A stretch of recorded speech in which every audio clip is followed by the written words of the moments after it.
Hi everyone, I hope you're well. It is Bridget here from Bridget's Kitchen on the 11th, that's right, the 11th cooking day of Christmas. That means that we have done 10 of these classes prior to this one, all Christmas treats, all available for you to download, for you to watch here on Facebook. All you need to do is go to Bridget's Kitchen on Facebook and you can look at all the videos that we've done. So we've done 10 Christmas specials, I suppose, for want of a better word, leading up to this point right now, which is day number 11. And day number 11 means we are doing Christmas stuffing, because pretty much all the recipes that I've done with you guys so far is stuff that I need to see on our Christmas table. It's stuff that I grew up with. It's stuff that makes me feel good. It's stuff that, you know, it just wouldn't be Christmas without these certain recipes. But the beauty is that the food that I used to have growing up and the food that I fed my family just a couple of years ago, the food that I feed them now is so incredibly different. It still tastes delicious. It still hits the spot in terms of making you feel satisfied, making you feel good about yourself. But the best part for me now is I'm giving my family and the people that I love the gift of health.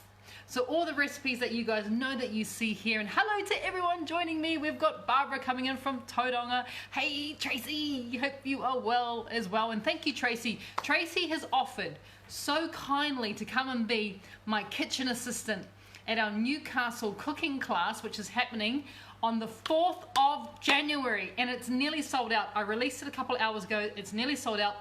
Thank you, Tracy, for coming in and helping out at our Newcastle cooking class and book launch on January the 4th. If you want to come to that class, Mahe will throw up a link for you now. I suggest you get in quickly because there is literally only a couple spaces available left. So hi to Kayleen joining us from Quan. How do you say that? Quan? I think, is that right, Kayleen? Quan? Is that where you are? And yes, my darling Tracy, thank you so much. Thank you so much. So yes, today's class is stuffing. And I know that stuffing is, it's got not the greatest reputation, but as I was saying, it wouldn't be Christmas in our house without stuffing. And I have to share with you this amazing recipe for stuffing. And in fact, it's kind of this recipe that was taught to me. The flavors were taught to me by a very dear auntie, my Auntie Daisy, and she taught me this recipe. Well, she didn't teach it to me, she just made it for me, and I went, that's delicious. How do you do that? Oh my goodness. She literally, made this stuffing, and now I cannot think of stuffing without thinking of her and her amazing stuffing. So the stuffing, did I get it right, Kayleen? Corn. It's a great word, corn. It's a very good word. So when it comes to stuffing, yes, it's Christmas. Yes, it's my Auntie Daisy. Yes, it's family traditions. It's all those sort of things rolled into one. But the stuffing that I'm doing with you guys today, of course, is gluten-free. Of course it is. What else is there, right? It is also dairy-free. It is sugar-free. And it is one of those recipes, and hi to Tans. Hi Tans, thank you for joining us, my love. And it's one of those recipes that it has the ability to be used to stuff things, which is kind of the whole logic of a stuffing, right? You stuff it into turkey and chicken and all that. But it's so good, even if you're not doing anything that requires stuffing, but you still want to have stuffing, this is one of those recipes that you can still do that. You can roast it in the oven in like a roasting tray and you still get the most amazing flavors. So join me for the second to last installment of 12 cooking days till Christmas. Tomorrow is our last one on Christmas Eve, and we are doing a Christmas Eve cooking class. It's a really, really special one as well. I'll be releasing that class very soon here on Bridget's Kitchen, just so you guys know what it's all about. Please join me for that. Please join me and my family for that one. It's going to be very, very special. But today's class is all about the stuffing. So when it comes to stuffing, let's think about firstly the gluten-free portion. And by the way, if you want this recipe is still, and you can still get it and you can still enjoy it as part of my my Christmas ebook that I released a couple weeks ago, 50 festive recipes. That's not just for Christmas, it's for New Year's, it's for picnics, it's for parties, it's for families. It is healthy, gluten-free, sugar-free, dairy-free recipes that you can bring into your family occasions over the next couple of weeks, which is super exciting. It's for holidays. That's still available. All you got to do is go to bridgetshealthychristmas.com and you get a copy of that. It's an ebook, so it gets delivered instantly to you. And hi to Gail from Adelaide. Gail, I've got a question for you, my love. Very important question. Mahei and I, we've just announced a Newcastle class, which is on January the 4th. I'm going to release the Canberra class book launch, which is going to be on January the 11th. I'm releasing that tomorrow for anyone in our nation's capital here in Australia. And Gail, really important question for you. Should we come to Adelaide the following weekend, which would be like the 18th or something like that of January? Do you think it's a good idea? Do you think many people would come to our cooking class / book launch if Mahei and I came to Adelaide? Love to get your response from anyone who's watching us from Adelaide. Let us know. If there's a great response, we will definitely schedule that in as well, mid-January. So back to the stuffing. Let's get going. I want to show you guys what I made in advance. It's very exciting. I love it when this sort of stuff happens. Are you ready? Join me down here on the bench, please. Join me down here on the bench. Right. You can kind of see I've alluded. Oh, first, let's talk about this gorgeous apron. How good. Look at it. There's no pocket, but look, we have to make sacrifices when it's fabulous. I mean, look, can I show you guys? Look at the pictures of the gorgeous flowers on there. It is the most spectacular apron. I love it to bits. It perfectly holds my tea towel and it's stunning. Very, very retro, perfect for stuffing. Stuffing's kind of retro, I guess. But let's talk about the bread that I made. So when it comes to stuffing can be made with, yes, you can go out there and you can make a bread especially for it, which is what I've done, which is a little bit nerdy, I know, but you know me, I like doing stuff like this. But you can also use leftover gluten-free bread. So if you have seen a couple days ago, I shared my recipe on Facebook for my crusty bowl, which was made in a Dutch oven, which is a really crusty bit of bread. You could totally chop that up and use it. I have in front of me here my almond bread that I made. So this recipe, if you are interested, this is basically eggs and almonds, and I've got some of my salad sprinkles on top. And it is the most gorgeous bit of bread you've ever seen in your life. Like, it is stunning. It is so easy to do and doesn't require many ingredients. Like, you just, a bit of baking powder and that sort of stuff. And it's the most gorgeous bread. So there's nothing stopping you from actually specially making some bread. But in general, stuffing should be with leftover bread, right? So please feel free to do that as well. So I'm going to show you this amazing almond bread. And I made this last night. It was my dash of mercy at about, I think I started cooking it at about 10 o'clock last night, as you do. Check that out. Isn't that stunning? It is so gorgeous. Lovely, lovely almond bread. And it literally is almond meal, eggs, and some baking powder. There's nothing much to it. So I've made this bread. You don't have to make bread, as I was saying. You can use leftover bread. If you're really pushed for time, I don't normally advocate this, but if you're really pushed for time, jump off to the supermarket, grab yourself some gluten-free bread and make it from a gluten-free pre-made bread, right? You don't have to, if your primary goal here is to make sure that you've got some stuffing and you need it to be gluten-free, because like me, I can't handle eating normal bread and I still want to eat stuffing. My goodness, I still want to eat stuffing. I'm not going to give up on that. I would then go to the supermarket and grab some gluten-free bread just for this occasion, because let's be honest, Christmas is a stressful time. You can't make everything yourself. Now, the fact that I made this at 10 o'clock at night last night gives you an indication of how busy I've been. So if you don't have time, you can absolutely go to the store and buy yourself a loaf of gluten-free bread. Do not freak out about it. As long as it's gluten-free, for me, if I come to your house, I'm munching down. I'm going for it. So we've got our bread here. Really important, obviously, that it's a gluten-free. And the fact that mine is literally made from nuts and stuff makes it pretty exceptional. You know you're going to get an incredible stuffing out of this. Now, if you want this recipe and you don't currently have it, I believe, and I need to ask Mahei to find the link for my ebook, which is Bridget's Healthy Breads and Pastries, which we released, I think, around about November. 32 healthy bread and pastry recipes. Mahei, can you pop that link up for people who may not get that? Because this bread is good. Trust me, it's good. Even if you're just eating it as bread, sliced into big slices, served with avocado, oh my goodness, it is phenomenal. And thank you to Leslie. Thank you for loving my recipes. I truly appreciate that you guys send me these messages and let me know. And for Marion, who loves aprons too, but vintage aprons, it's so cutie. Right, okay, let's get going. Let's get going on the stuffing. We've talked about the bread, really important. Let's now discuss the other bits and pieces that make the stuffing really exceptional. So my auntie taught me one of the most important things about stuffing is you do need to do a bit of cooking to begin with. So we are going to cook a few of the ingredients that we're going to be putting into our stuffing, regardless of whether you're stuffing it or not. Things don't have to go in there raw.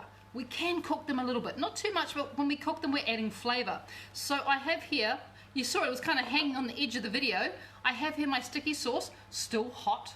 Made this afternoon, so still hot sticky sauce. I'm going to turn on my little frying pan here, medium heat, and then taking a small to medium sized onion. I had a large one, so I'm just going to use half an onion here. I'm going to chop it fairly small. Of course, if you're like me and onions make you cry, you can do this in the food processor as well, but because I peeled my onion couple hours ago now, it shouldn't bring me to tears, I'm hoping. So you want to get a small dice with your onion, nothing too big, because remember this is going to go into the stuffing. This is going to add flavour, but I don't want you to be tasting raw onion. That's not nice. Right, so onion goes in nice and small. Give it a bit of a chop. Nice little small dice. I'm keeping an eye on this while I'm cutting too, because you guys know I love to have my chopping board right next to where I cook, because it means I get to keep an eye on that pot or that pan or whatever it is. So we've got a lovely small dice here with our onion, and guess what? I didn't cry. Bonus of the day. Over to our sticky sauce. I'm going to add a couple tablespoons or couple spoons of sticky sauce is going to go in there. Quickly followed by our onion. Turning it down to just below medium. I don't want it to burn. I want it to saute. I want it to get flavour in here. I've got a wooden spoon somewhere. There it is. So I'm sauteing. I'm getting flavour. And I'm just going to leave it there on just below medium to do its little cookie thing while I prepare the remaining ingredients. So the next thing that you need to think about is really what's going to give this stuffing flavour, like massive flavour. And as I was saying, that's what my auntie taught me. And when aunties teach you, you know it's going to be good, right? When aunties get in there and go, nah, darling, this is what you need to do. And what she taught me was how important fresh thyme, not dried thyme, fresh thyme is to the stuffing protocol.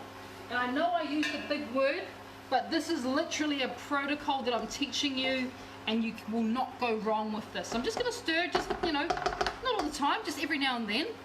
And then taking this gorgeous bit of thyme, this thyme is still the thyme that I got nearly a month ago from Jan, who's part of our group, when I did the cooking class and book launch in Taree, and that was November, wasn't it?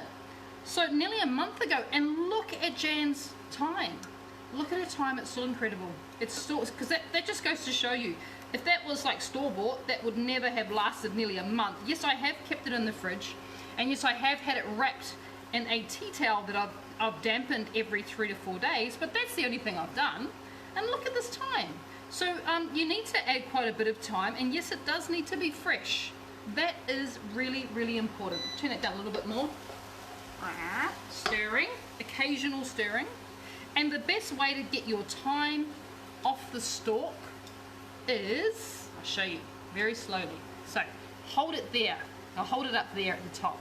And then taking these fingers, just drag it down. Oh, how cool is that? Don't worry about standing there plucking. Drag it down. And if you know Jan, then you can get some thyme from her garden, because look at this. This is incredible.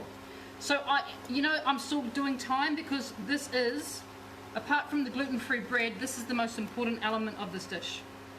You have to have thyme, literally, in the herb sense and in the real sense, but you also You know, you need to probably add more time than you think you're going to need to add, because this is what gives this stuffing all that fabulous Christmas spirit, all that fabulous flavour that my Auntie Daisy taught me all those many years ago. Is this, it literally is with fresh thyme. So I'm adding quite a lot, and thank you, Jan. I hope you're watching, my darling, because look how much use your gorgeous gift of time has given us when it comes to what we're doing here. So yep, that's going in. As I said, I know it seems like a lot, but it needs to be. It honestly needs to be, because this is what flavors our sauce. Our gravy? No, our stuffing. There we go. So now that I've got all the leaves off the stalks, you could actually save those if you're making stock or kombu broth and throw that straight in. That would be really, really good flavor if you wanted to. You don't have to throw them away. I'm just going to roughly chop these. Just, you know, nothing too major, because it's really just the leaves that we have there. So just a little bit of a rough chop. And the best way to do that sort of rough chop, which will make you look seriously cool as well, especially if you're doing it in front of family and friends, put your knife down, put your hand, the flat of your hand at the tip of it. And all I'm actually doing is picking up the end of the knife. See, I'm not actually, my hand's not, this is not moving, and neither is the front of the knife. I am literally picking this up. That's all I'm doing. I'm just doing it a little bit fast. So I'm not actually moving my hand, I'm not moving the tip. I'm using this hand here to guide how I do it. And with a bit of practice, you too can look this fancy. Like seriously, this is not hard, this is easy. Alright, roughly chopped. Onions now look like that. Lovely. Beautiful. Like seriously beautiful. We're now going to add in the thyme straight into there. That heat is going to help the thyme to really, really, you know, expose itself to us, expose its flavors and its oils to us, which is really important. As well as that, I have my ground wakame here, and I'm going to add, which is, you know, our seaweed, our wakame that I just grind up in a little spice grinder or coffee grinder, and I'm going to add in 2 teaspoons. Well, I was going to try and add, there's a lot more than 2 teaspoons, Bridge. Not that much. 2 teaspoons of ground wakame goes in there. So now we're incorporating a bit of iodine to it, which is really cool and really delicious. So now that it's at that point, it is smelling amazing in our house. I'm going to turn it down to really, really low, just while I handle the bread. So I'm going to bring the bread here, and whether you're using day-old bread, 3-day-old bread, brand new bread, whatever it is, what you want to do at this point is just to cut it into slices. Do not take the crusts off, not necessary at all. Use the whole thing and throw that in. The whole bread. Don't even worry about crusts. Make things delicious.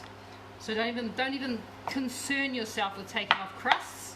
Why waste the bread? And especially if you're buying, or even if you're making it, gluten-free breads, you know, it's not as cheap as making normal bread.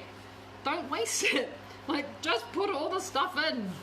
No, I even had on mine, because I always add like little salad sprinkles, which is like sunflower seeds and cumin seeds, and there's sesame seeds in there, and there's also chia seeds. I don't want to waste that. So why cut off the crusts? So you want, I think it's around about a pound, or it's about a pound or half a kilo of stuffing, and this will stuff a small turkey, or it will stuff 2 really, really large chickens. So half a kilo of bread, or about 2 pounds of bread, will give you stuffing enough for around about 2 large turkeys, or sorry, 1 large turkey. Sorry, let me start that again. 1 small turkey, 2 large chickens. Apologies. Half a kilo of bread. All right, that looks about right. That looks like about half a kilo to me. I reckon it's looking pretty good. So now that I've got my bread in there, and for some people this is like, I've never made stuffing like this. Trust me guys, trust me on this. This is how you want to make stuffing. It is amazing. So now I've got the bread on there. I'm just going to get rid of my messy board. Don't need you anymore. Have a little bit of a tidy up of my bench. want to make you guys think that I'm a very clean worker. I try to be, not that clean to be honest with you, but I do try to be. Right. Clean bench, clean mind, apparently. So Jan's just saying oh, Jan, look, did you see what I got left? I still got your thyme. Look at that. Could you bring some more, my darling? Oh, you are going to bring some more. I just saw your message. Yay! How long did that? It's amazing. And I just finished the last of your Vietnamese mint as well. I put it into a curry a couple of nights ago. So there you go. It just lasts forever and ever. So now that we've got our gluten-free bread in there, we've got our thyme. Let me bring this closer if I can without breaking stuff. Yeah, I can. There we go. Ooh, I'll angle it. There you go. Now you guys can see. Come in here. Have a little look. All right. So we've got our bread in here. We've got our thyme. We've got our onions. We've got that wakame, which is giving us that wonderful color as well. The next thing that we need to do, and I'm doing this all on quite a low heat. I'm not trying to cook anything because remember that gets cooked in the oven or gets stuffed in whatever you're stuffing it in. But the next thing I'm going to do is I'm going to take up my kombu water or my kombu broth, and I'm just going to dribble and drizzle that kombu in there. So this is kind of like a thyme and kombu and wakame stuffing. I want to wetten the bread but not soak it. Wetten the bread, not soak it. Because we're not adding any butter or any fat. So that kombu there is going to help to soak that bread in quite nicely. So the last thing that we want to do, apart from the obvious, which I'll do now, which is some salt, a little bit of pepper.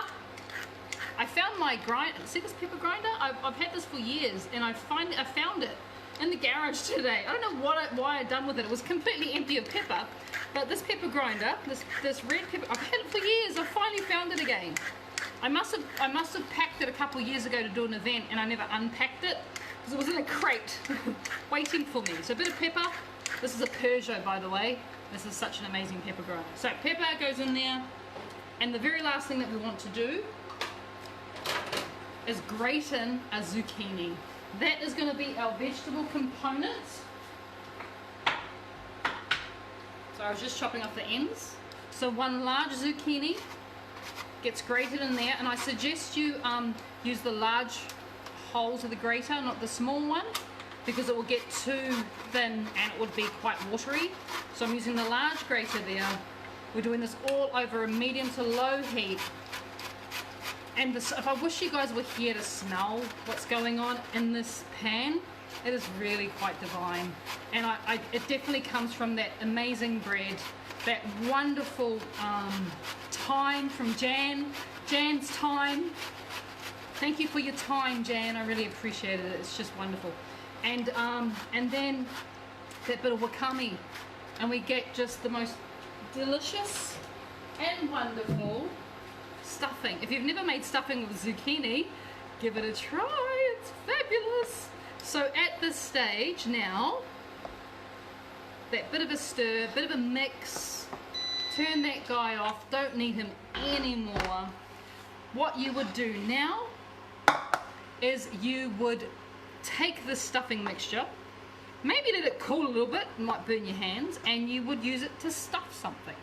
So you would stuff a turkey, you would stuff a chicken, you know, you'd even maybe, if you're doing like a rolled leg of lamb or a rolled pork, you could use this before you roll it. You could put this down and then roll it, so then you'd get a lovely roulade. There are so many wonderful things that you can do with it. But for myself, we are not doing anything stuffed this Christmas. We're actually doing an octopus Christmas, which is in my second book, More from Bridget's Healthy Kitchen. There's an octopus recipe. That's what we're having for Christmas lunch, amongst other things, but there's nothing going to be stuffed. So because there's nothing going to be stuffed, I'm actually going to put my stuffing this year into a roasting tray, and I've got this wonderful German style roasting tray which I bought at the Salvation Army stock for a couple of bucks a couple of years ago. It was like one, you know when you go into a op shop or a secondhand store and you get like the best bargain in the store. I was that person. I was that person running around going, oh my god, I just got the best bargain ever, because this German terracotta pot just works. Can you imagine how good that's going to be in the oven? Isn't that amazing? But if you don't have one of these, just in a roasting tray. In a roasting tray, you don't need to put a lid on it, just put it into the oven and roast it off there. So the temperature I put my oven on for this is 180 degrees Celsius, which is about 350 degrees Fahrenheit. And then I leave this amount. I would probably make it a little bit flatter in a roasting tray. But for this, I would have it in there for about 35 to 45 minutes, and every now and then I will just maybe 4 or 5 times as it's roasting or stuffing, I will just go along with a spoon and give it a little bit of a twist as it's cooking to make sure that we're getting all these lovely crispy edges from the stuffing. So there you have it. I am excited by this. The outcome of this is just phenomenal. If you are stuffing something like a chicken or a turkey, if you're stuffing a chicken or a turkey, just be mindful of when you add stuffing, it takes a little bit longer to cook. So I know I cook with you guys here during our 12 days of Christmas, cooking days of Christmas. We did a whole turkey. Do you remember that episode? A couple days ago. It seems like a lifetime ago, but I taught you guys how to do a whole turkey. Now that turkey was not stuffed because we put the can in it to make it cook really, really fast. If you decide to stuff your turkey or stuff your chicken, just be mindful that it's going to take longer to cook. So because it's, you know, the product you've got in there is just going to cool down that chicken or that turkey and just make that process a little bit longer. So, you know, for our turkey where I use the tin, and it takes about 1 hour and 15 to cook a turkey about 4 kilos, 3.5 to 4 kilos. When it comes to stuffing it, you're probably looking at more like 2.5 hours to cook it, maybe even 3. Just letting you know, always allow time for that stuffing to cook through as well, to heat up and get all gorgeous. If not, and you want to speed your turkey through, just do it like that. It's wonderful. You're not missing out on anything. I know you're not getting the turkey juice, but what you can do after your turkey's cooked is like pour the juices on top of your stuffing, so you don't miss out on any of that goodness either. So there you go. This is going to be, I'm actually not cooking this till tomorrow. I'm not. I'm going to save this because it's ready to go into the oven at a moment's notice, which is really exciting, and you can do stuff like this, right? Make it in advance. Pop it in the oven on the day as well. So I hope you've enjoyed our 11th cooking day of Christmas. Of course, tomorrow is the very last installment of our 2019 Christmas special. I hope you can join me. I would love to see you there. I would also absolutely love it if you can come and join us in Newcastle.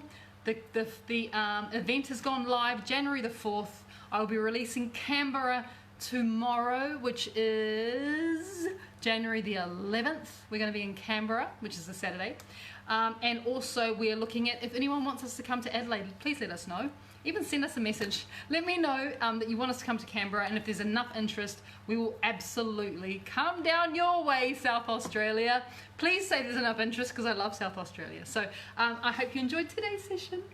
Join us tomorrow, same time, 6 p.m. for our gingerbread making class. Like I said, it's a family tradition that we make gingerbread on Christmas Eve. So come and join my tradition. I'll teach you guys how to make sugar-free, gluten-free, dairy-free, may even be vegan. From memory, I think it is. Let me have a look. Is it vegan? Is it vegan? Is it vegan? Is it vegan? Is it vegan? It's vegan! No, it's not! No, I take it all back. It's not vegan. It could be vegan, though. I'll have an alternative if you are vegan and you want to do a vegan one. But it's a wonderful, wonderful gluten-free, sugar-free, dairy-free definite recipe tomorrow here on Bridget's Kitchen for our last installment of 12 cooking days of Christmas. Enjoy the rest of your preparations. I hope the shops aren't stressing you out too much. And I hope that wherever you are in the world, you're being incredibly safe. So thank you very much, and we will see you tomorrow. Take care.